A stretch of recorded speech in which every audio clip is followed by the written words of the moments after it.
Good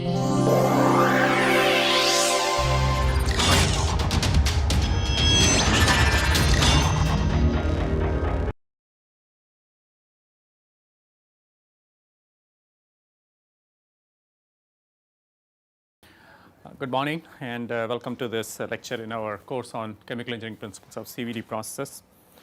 In the last few lectures we have been looking at various types of CVD processes and reactors, various conditions of pressure, various patterns of temperature distribution in the reactor and various types of films that we deposit on substrates.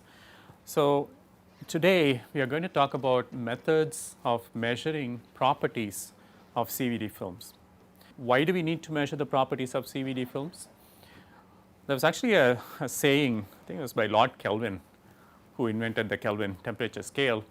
He said, what you do not measure, you cannot control. It's an interesting statement. What he is saying is that unless you are able to measure something, you cannot guarantee either its quantity or quality.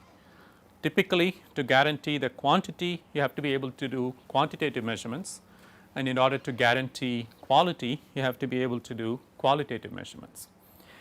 And so, when you talk about CVD films, both types of measurements have to be applied.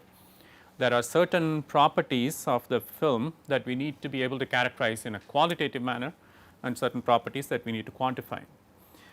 Also, there are certain properties that are functional, what the film is supposed to do for you, that has to be measured, whereas there are some properties which are less direct, and these indirect measurements however have a large role to play in terms of process control and optimization and ensuring that we get the functionality that we are looking for.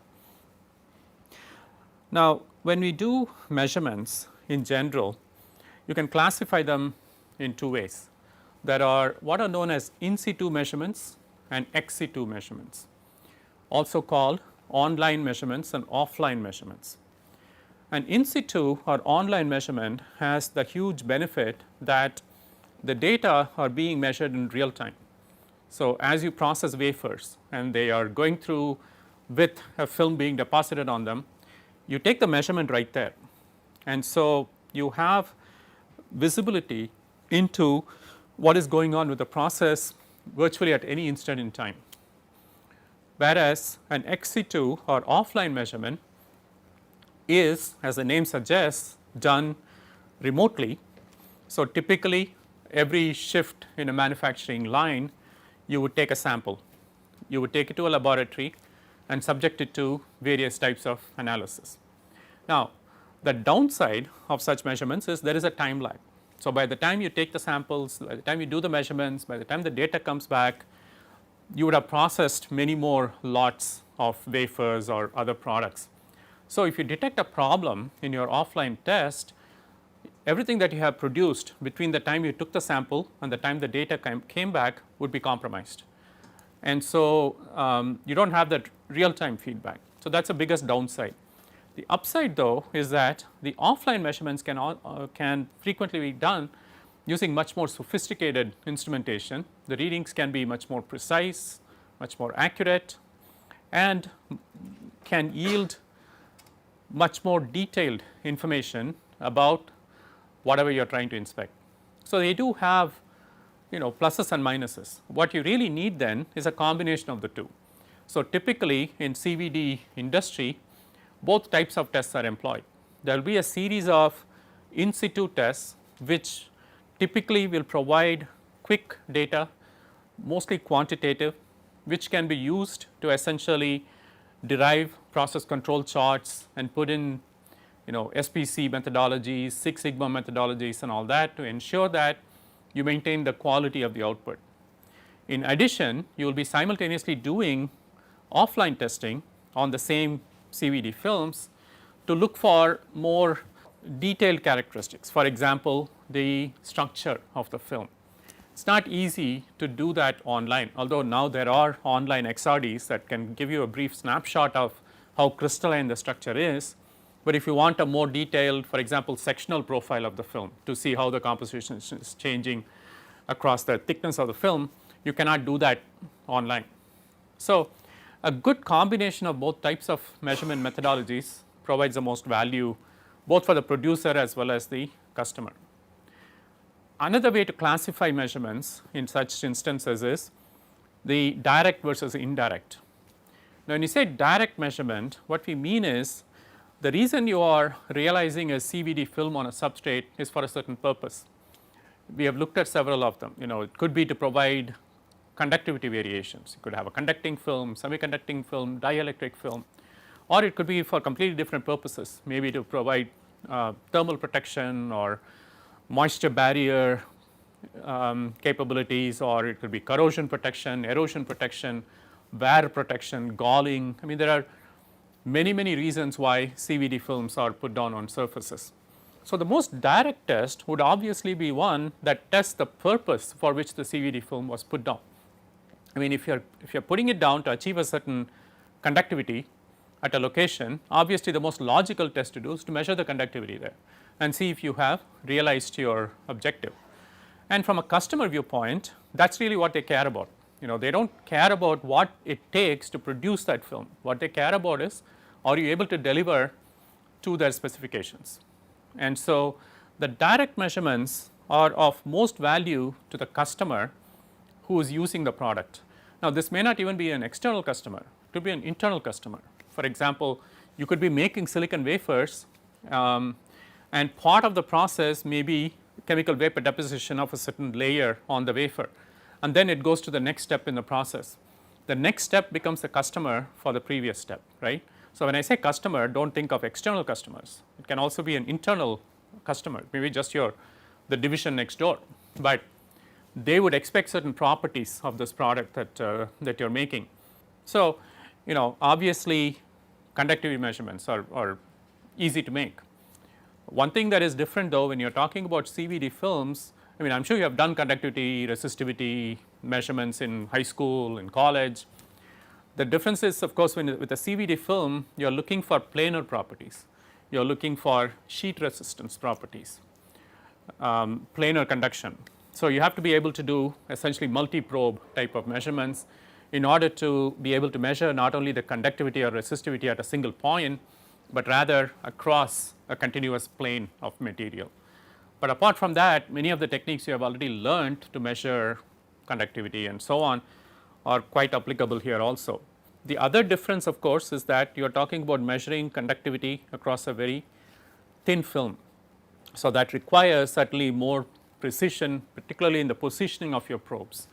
You want to be able to take the measurements only across a film, and the probes should not, for example, touch the substrate. So, the positioning to nano or micrometer resolution becomes important as far as keeping the probes on the surface. And also sometimes you are interested in what are known as breakdown voltages.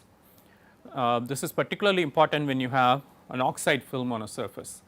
You want to be able to tell how much of a voltage applied can the film support before it breaks down and allows, for example, conduction to happen. So, this is called a breakdown voltage. So, essentially you will be testing conduction as a function of voltage, and you keep increasing the voltage until you get to a point where there is a sudden sharp spike in the conductivity, and that is where the oxide film basically breaks down. That measurement is important to it can actually be used as an indirect characterization of thickness of the film, because you can actually pre-calibrate this breakdown voltage or voltage as a function of thickness, and using that you can use voltage measurements for current measurements for a given voltage as a measure of thickness. So, that is one use. The other use is it is important to find out what is that breakdown voltage for a given thickness or the breakdown thickness for a given voltage, so that you can ensure that the minimum thickness never falls below that value, because if that happens you are going to have a catastrophic situation. The other type of measurement that is done uniquely for CVD films is called it is basically an electron mobility analyzer, Hall effect analyzer, and this provides more detailed instruction not only on the conductivity, can also tell you the conduction paths that are present in your film. So, if you have localized discontinuities in the film or defects in the film, it can be used by making such measurements. Of course, when the purpose of the CVD film is to provide protection to the surface, for example coatings, then the protection properties can be tested. If your CVD film is being placed on the surface to provide corrosion protection, then you have to devise an appropriate corrosion test. So, this could be something as simple as a environmental chamber, where you put the substrate with the film into a temperature humidity chamber and cycle the temperature and the humidity through the specified values and look for signs of corrosion on the surface. It is an accelerated test for corrosion. The other way that corrosion is frequently tested with even more acceleration is what is called a salt spray test. So, you take a solution of salt and spray it on the substrate and see if corrosion is initiated. So, there are very specific corrosion tests typically developed by certification agencies like ASTM that specify exactly how the test is to be conducted, and you can certainly conduct the tests as specified. Similarly, erosion testing. There are erosion testers and erosion test procedures, standards that have been defined, and so you can take the substrate, mount it and subject it to various types of particle impaction, for example, and see if erosion develops and what is the rate of erosion for a given particle size, given velocity, given angle of impact, and so on. So, these are obviously functional properties that you are testing, and this data, when it is applied to whoever is consuming the product, is going to make them happy because they know that it is doing the job that it is supposed to. But as a CVD process engineer or equipment engineer, you know that you do not have direct control over that property. What you have direct control over is the thickness of the film, the composition of the film, the uniformity of the film, and so on, which you can control by controlling the process parameters and the design of the equipment and the controls that you have on the process and so on. So, you have to identify the controllable parameters in your process and start measuring them, so that you can establish the required controls over these controllable parameters and deliver the required product quality to the customer. For example, if I am trying to provide certain corrosion protection, then I know that the way I am going to achieve that is by having a certain composition of film on the surface, by having a certain thickness, by having a certain density, by having a certain level of impurities, by having a certain structure, and so on. So, I can list 7 or 8 process or product parameters which, if achieved, will enable me to achieve the functional specification on the product that I am making. So, that is the next exercise that you have to go through and identify the critical parameters in your system. So, when we look at a CVD film, the things that obviously pop out in terms of important parameters to measure, indirect parameters, right, not the functional parameters, but the indirect measurements. The key ones would be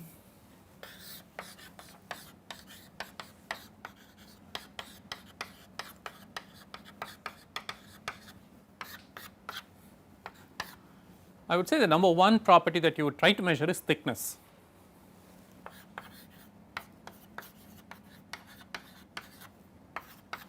And structure.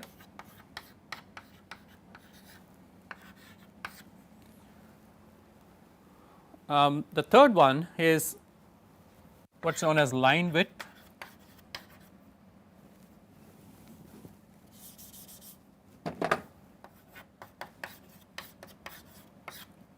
Also critical dimensions.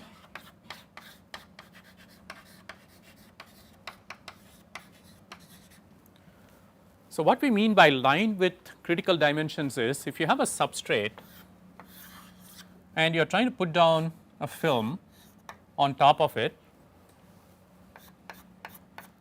there is usually a pattern to the film. So, you may have a certain thickness up to here, and then the thickness may drop to 0 here, and then again rise to a certain thickness later, right.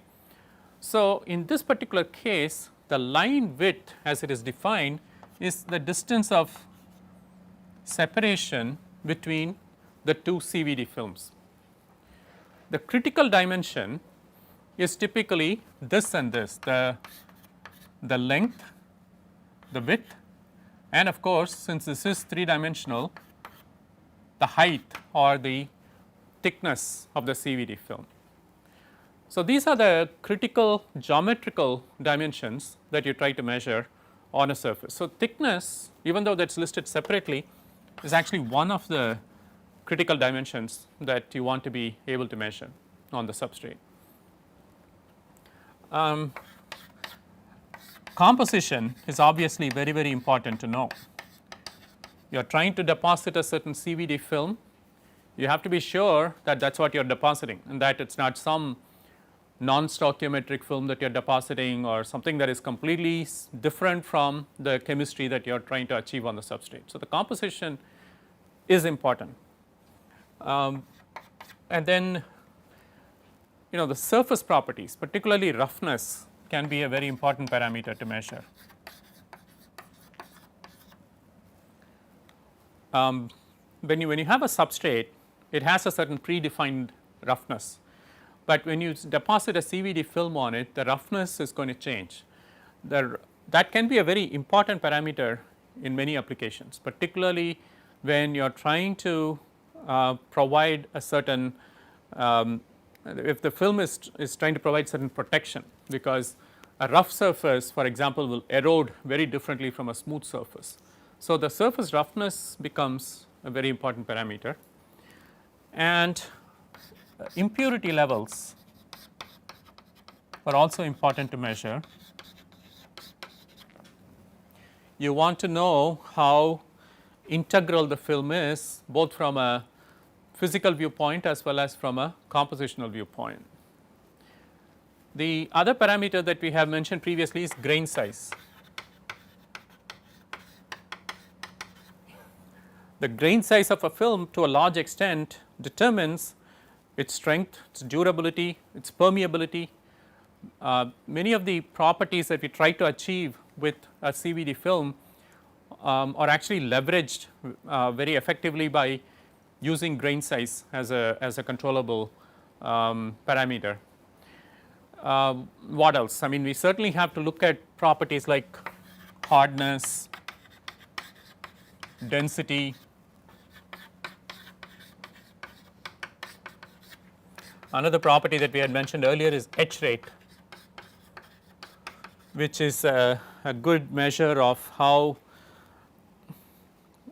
sustainable the CVD film is under aggressive environments. So, I mean, there is obviously a fairly long list of things that you can measure about a CVD film, and where you stop really depends on again your process requirements and your customer requirements.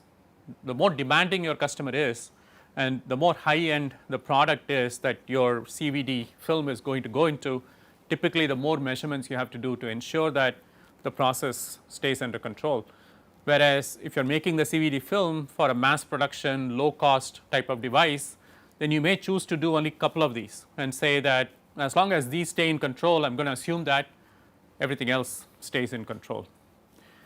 Again, the primary way that you use these measurements, it is not enough to measure and it is not enough to simply react to the measurement.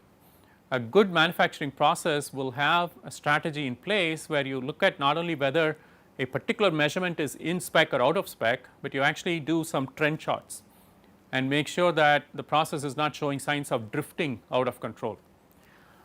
Typically, the type of charts that you would do are X bar range charts. So, you would measure this as a function of time, and there will be a mean for the process. There will be an upper spec limit, there will be a lower spec limit.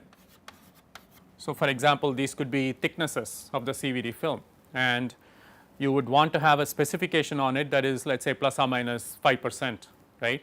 So, you would have these spec limits, and so your mean would essentially show some trend like this. So, the first thing you would ensure is it stays within specs, because if it fails if it exceeds the spec limit on either side, you have to throw the product away. But more importantly, in an enlightened Six Sigma factory, what they will do is they will be also measuring the range. The range is the distance between max and min, or sigma, which is a standard deviation, and that would also be monitored as a function of time. And in addition to the spec limits, control limits will be established, UCL and LCL. The difference between a control limit and a spec limit is the specification limit is imposed by typically the customer or the product requirements. The control limit is derived from the behavior of the process. So, typically the upper control limit would be set at x bar plus 3 sigma, and the lower spec limit will be set at x bar minus 3 sigma, and you would want to maintain your process within the control limits, which should be tighter than the spec limits. So, it provides you a safety band. If you can control your process within the control limits, the chances that you will have occasional excursions beyond the specification limit are significantly lower. So, this SPC methodology is absolutely crucial to maintaining quality control over your product. So, when people talk about Six Sigma quality, right, what they are talking about is this kind of methodology where you try to essentially maintain your process within plus or minus 3 sigma. But the inherent assumption here is that sigma over x bar is much smaller than 1. I mean, this whole thing will break down if your standard deviation in the process is very high, because then your x bar plus 3 sigma can actually exceed your upper control limit, and x bar minus 3 sigma can exceed the lower control limit. And in fact, typically in a well behaved process, the ratio of standard deviation to mean should not exceed 1/10. Okay? This parameter is called the variability coefficient, and we in a good process, robust process that is running under well controlled conditions, that ratio should never exceed 0.1 or 10%. If you do that, then obviously your UCL and LCL are going to be much tighter than the corresponding USL and LSL, and that is what you are aspiring for. Now, this is good, but there is even a level of quality control that is tighter than this, and that says I do not care if my process is within the spec limits, I do not even care if my process is within the control limits, I do not want my process to drift from the mean. As soon as I see even the smallest deviation from the mean where the process is supposed to run, I am going to take action. So, that is basically called trend chart analysis. So, you do not wait for the readings to actually exceed one of these limits, you watch the trend. For example, if 6 consecutive measurements are one side of the mean, you will probably think something is not right. It is not random statistical variation, it is a systematic variation. And then if that happens, you have to tweak the process to bring it back to the center line. So, this is actually called the Taguchi approach to quality. It is called the Taguchi quality loss function.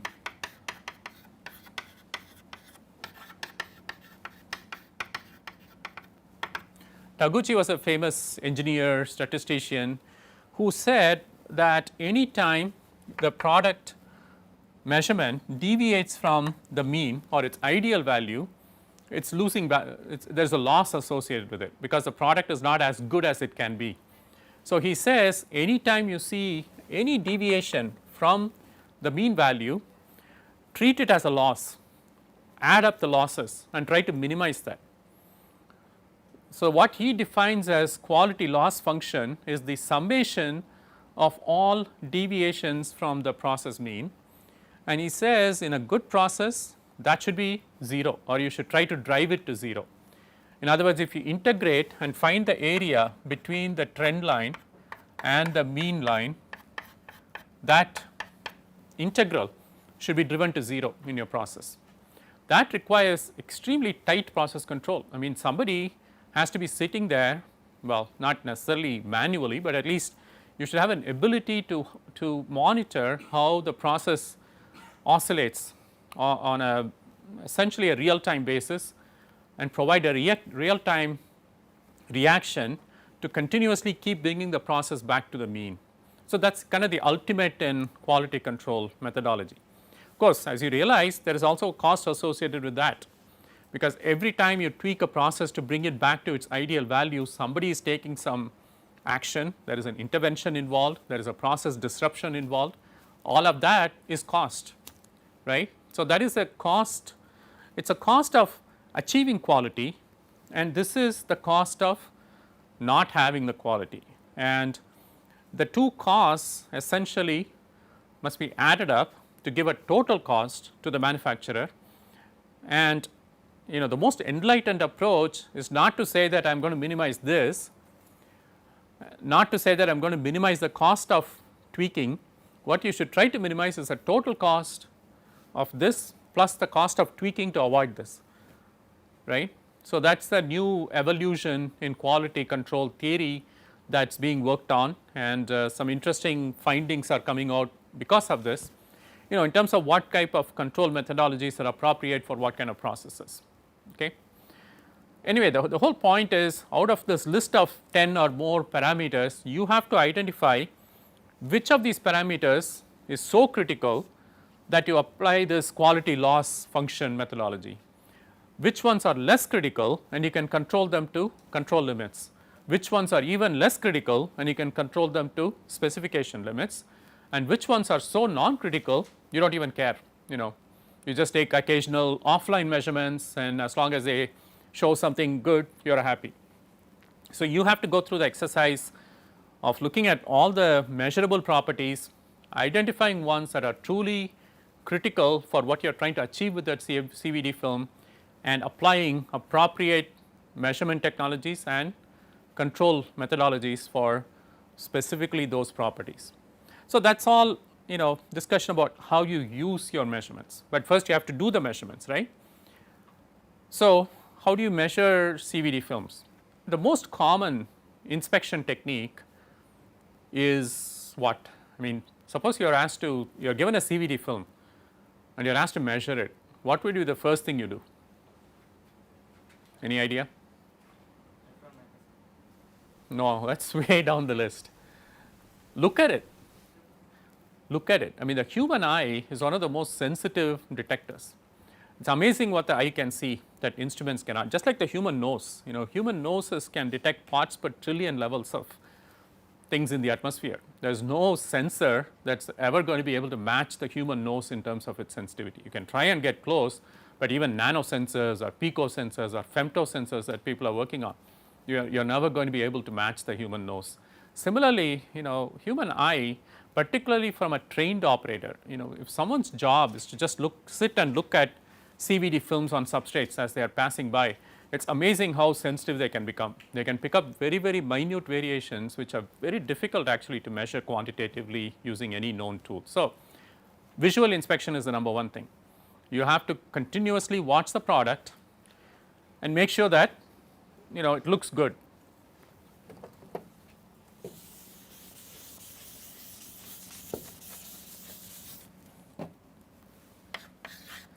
So, the first thing is always a visual check.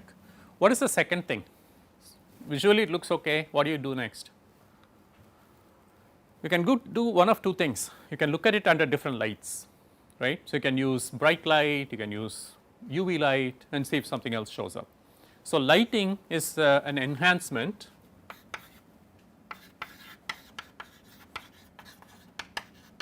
So, the lighting can be white light or UV light and so on. Typically bright light shows up metallic materials very well. UV light will show up organics or fluorescent materials very well. So, that is a next enhancement. So, sometimes your eye cannot see things, but with sufficient illumination it can see things, and again the angle of illumination can play a role. You can have incident angles that vary, you can have light fixtures that kind of rotate around the specimen so that the illumination can be done in a 360-degree mode. What is the next thing you can do? still looking good, you have looked at it, you have looked at it under light, still looks okay. What is the next thing you would think about doing? Magnification, right. So, that is where you start getting into microscope technologies.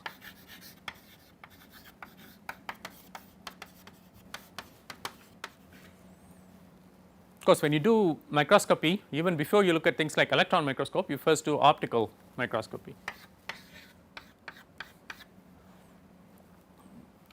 Just provide some magnification, magnifying lens, magnifying glass, typically 10x, but nowadays there are optical microscopes that can give you 10,000x magnification. So, that technology has certainly evolved to a point now where you are able to get fairly high magnifications, but it is still going to be less than what you can get with an electron microscope. So, what are the why would you want to use an optical microscope if electron microscope can give you much higher magnification? The disadvantage of going to a higher magnification is that you look at less and less area, right. To take a wafer and inspect it using 1 micrometer or even 1 nanometer resolution is going to take you a very long time, whereas doing an optical magnification inspection at a lower magnification can be done much faster. So, certainly speed is much better. You can cover a much larger fraction of the total area. Typically electron microscopic inspection can only be done on a small fraction of the surface, and you assume that the rest of the surface looks similar, whereas with an optical microscope and lower magnification potentially you can look at 100% of the surface. So, that has that advantage. The second advantage with optical microscopy, again it is a quick and dirty test. If there is some feature on the surface, it will actually show up quite well when you do optical microscopy. Of course, you will be using again lighting as an aid. So, you can do optical microscopy under bright light, you can do it under UV light and so on, it will show up different things. It gives very good information on morphology. In other words, by looking at a CVD film under an optical microscope, you quickly get a feel for what it feels like, what it looks like. It is not going to give you detailed information on the structure or on the dimensions, but you will be able to tell, is it a crystalline CVD film, is it an amorphous film, is it well adhered to the substrate, is there any evidence of sliding between the layers, does it look like a pure surface or does it look like there are little impurities stuck in there. So, that kind of high level information is very easy to gather when you do optical microscopy. Of course, complexity, cost, all of these are issues that do not bother you when you are doing optical microscopy. When you are doing electron microscopy, first you need a trained operator. An untrained person cannot do it. So, you need to pay the person, right. You pay the person for the training that they have undergone to be able to use an electron microscope. And secondly, the equipment itself. In an SEM, scanning electron microscope, the samples have to be prepared in a special way and they have to be mounted into a vacuum chamber. And you have to have a source of high energy electrons, and you have to have a way of collecting the scattered electrons and tracking them and measuring them and so on. So, it adds cost and complexity, and it requires a trained operator to perform. Whereas optical microscopy, someone who does not even have high school education can be trained to do it, and typically operators on manufacturing lines who inspect products using optical microscopes do come from that type of background. But what they gain is experience. Once they have sat and looked at enough of the product, they know what to look for, and again their eyes get calibrated and they can actually pick up defects that even a sophisticated electron microscope cannot. So, the optical microscope has several attractive features. The biggest disadvantage of course is the limitation in the magnification. Okay, so let us say that you have done that. Now, what is the next step? Do you immediately go to an electron microscope? No, because at this stage you really have to think about what you are seeing. When you look at a CVD film under an optical microscope, you have to grasp what you are looking at. Are you seeing things that look, let us say, organic in nature or inorganic in nature? Are you seeing things that look particulate in nature or fibrous in nature? Are you seeing things that look like defects on the surface, or asperities on the surface, or impurities or contaminants on the surface? So, you have to be able to make these kinds of qualitative decisions by inspecting the surface using an optical microscope, and then based on what you decide, your further inspection paths will deviate.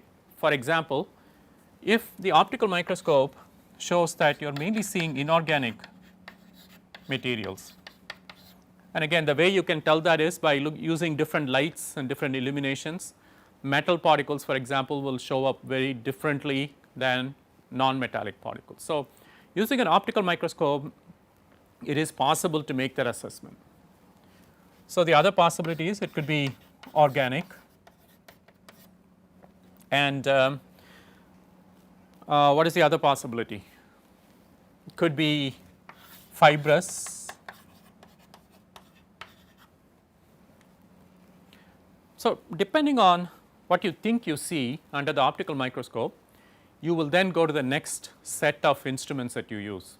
For example, if you think that you are predominantly seeing inorganic materials, then you would certainly think about using electron microscopy. Whereas, if you think it is mostly organic, what would you choose? Any idea? How do you analyze organic materials on a substrate? Have you heard about infrared spectroscopy? So, typically IR techniques, IR spectroscopy techniques will be used. If the material that you are seeing has a certain shape to it, like for example, it's fibrous, then what do? You don't at that if it's that clear, I mean if you know that it's fibrous, then you don't even need to do additional analysis. You go look for sources of the fibers, right. If the material can be identified quite clearly with an optical microscope, there is no need to do additional inspection. Again, another thing you have to remember, I said you cannot control what you do not measure. Another truism or saying is that inspection is not a value add activity, you have to minimize it. So, any evaluations you do, measurements you do, always keep in mind that the customer is not paying for this, it is coming out of your own revenue, right. If you can do 0 measurements and still deliver high quality product, that is ideal, not realistic.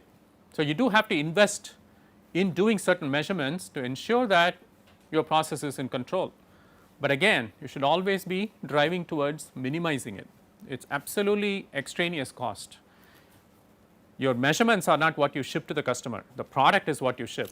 So, all of your cost should go into making a good product, and as little of it should go into how you measure it, right. And so, it is important to identify exactly what tests need to be done and do no more and no less. So, let us say that it is inorganic and you have decided you need to do electron microscopy, then again there is a bunch of choices you have to make. There is scanning electron microscopy, there is tunneling electron microscopy, there is OJ electron spectroscopy, there is secondary ion mass spectrometry, there is time of flight SIMS, there is there is a whole list of things that you could do, or you could do simple solvent extraction and do chromatography. For example, if the inorganics are primarily ionic in nature, you would take deionized water, measure its conductivity, and then extract the ions from the surface and measure the change in conductivity of the deionized water, and that will tell you how much total ionic material there is on the surface. And similarly, if it is organic material, you have some decisions to make. Do you use FTIR, do you use Raman microprobe, do you use GC mass spec, gas chromatography, mass spectrometry. So, again there is a battery of tests that you have to choose and decide which ones you want to run. And also you have to decide whether in terms of composition, elemental composition is sufficient, or you need to know the exact species. For example, if you have a silicon oxide film, if you simply do SEM EDX, it will tell you that you have silicon and you have oxygen, but it will not tell you that you have SiO2. For that you need to do additional tests to identify the actual composition of the species, that it is SiO2 and not some SiXOY, right. So, it is like peeling an onion. You start with the film and you slowly peel it and you stop when you have done enough peeling, right. That is kind of the general philosophy that you have to adopt. So, when we talk about electron microscopy, what are some of the considerations? How does electron microscope work? You basically bombard the surface with high energy electrons and they get scattered, and by monitoring the scattered electrons you can get a picture of what the surface looks like. So, it is basically the simplest use of SEM is surface morphology characterization at high magnification and high resolution. Again, the difficulty with a scanning electron microscope is that it is a time consuming and laborious process. You can only irradiate very small portions of the substrate at one time. So, to do a simple, if you take a CVD film that is even a few angstroms thick, it can take you a day to do an analysis on it. So, it is really not a good use of a person's time to sit and do this analysis. Nowadays they have these automated SEMs where you can essentially mount the sample and go home and it will do the analysis overnight, and by the time you come back in the morning there is an automated stage where the sample will move incrementally every few minutes and the entire sample will be scanned and characterized by the time you come back. So, these automated SEMs are now making it a little easier to use SEM analysis to characterize an entire surface. The SEM typically has a resolution of about 50 nanometers or so, 50 to 100 nanometers. If you want to improve it further, then you use tunneling electron microscopy, where the electrons, instead of simply being scattered from the surface, actually tunnel their way through the sample and they are detected at the other side. This improves your resolution to about 10 nanometers or so. So, it is much better than using a SEM. There are also high resolution SEMs and TEMs, which a high resolution TEM can give you a nanometer resolution in sample analysis. Of course, the drawback with TEM is it requires some special sample preparation. To prepare the sample for doing the TEM analysis takes much longer than the actual TEM analysis itself. You also have to mount the sample on a metal substrate. On the other hand, in a scanning electron microscope, because you are using high vacuum, you cannot stick organic materials into an SEM. So, if you want to have an SEM analysis of an organic film done, you have to coat it with a metal, usually gold is used. Gold is sputtered onto the material and then you can stick it inside an SEM chamber.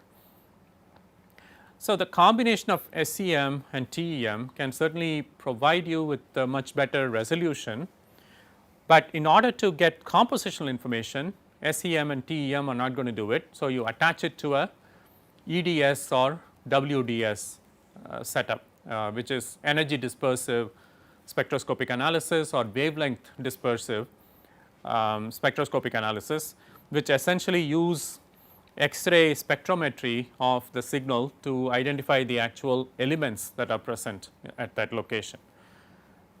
They have differences in their sensitivity. The wavelength dispersive is slower, but has better resolution than EDS or energy dispersive spectroscopy. There are also differences in the minimum atomic number that they can detect. With the WDS you can detect up to beryllium, whereas with an EDS you can detect up to fluorine F. So, you can detect all elements heavier than fluorine or heavier than beryllium.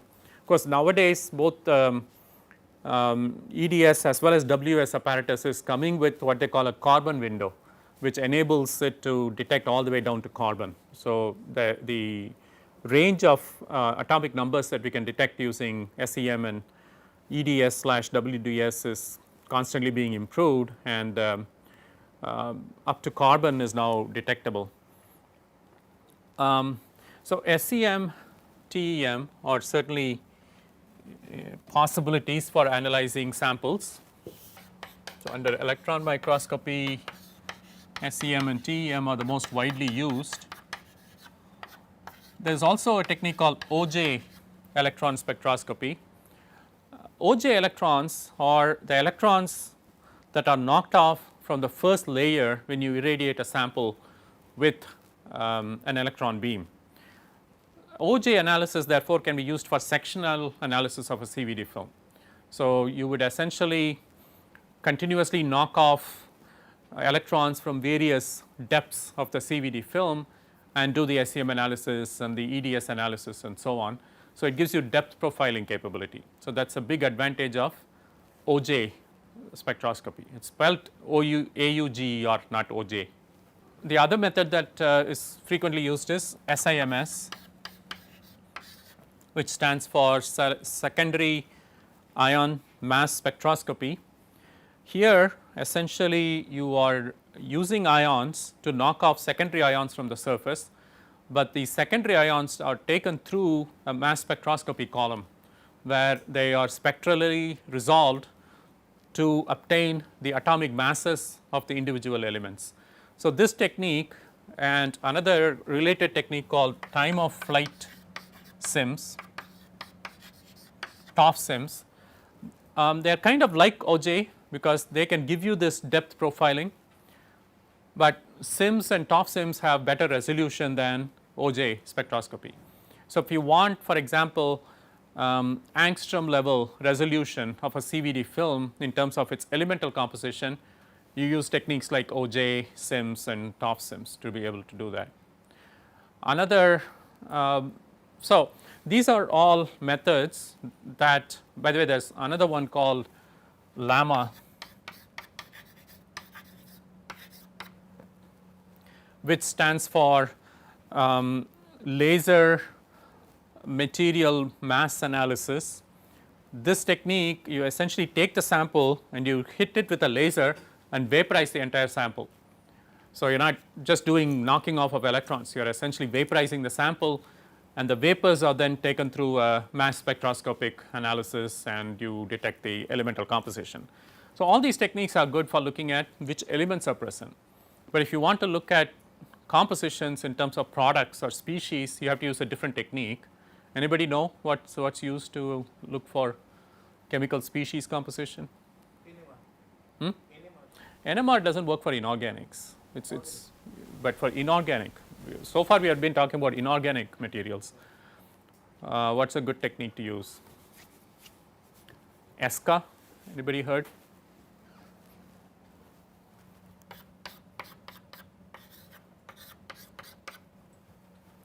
Which stands for electron spectroscopy for chemical analysis, which basically impinges the material with X-rays, because X-ray scattering is a function of the molecular vibration levels and the molecular structure of the species that is present. So, by using ESCA you can actually get species differentiation. So, you can tell whether silicon is present as Si itself or SiO2 or Si3N4, right. So, instead of just knowing that Si and N are present, you know that they are present in the form of Si3N4. Obviously, when you are making CVD films, that is very important. You do not just need to know whether the elements are present, you need to know whether they are present in a particular stoichiometry. And so, ESCA is a workhorse, particularly in the CVD industry. And in fact, as far as chemical speciation information is concerned, this is probably the only technique that works very well, although certain types of materials can be analyzed by other means. Okay, so let us stop at this point, and the next lecture will start with methods for analyzing organics on surfaces, and then we will also talk about methods to measure thickness and so on. Any questions? Okay, see you at the next lecture.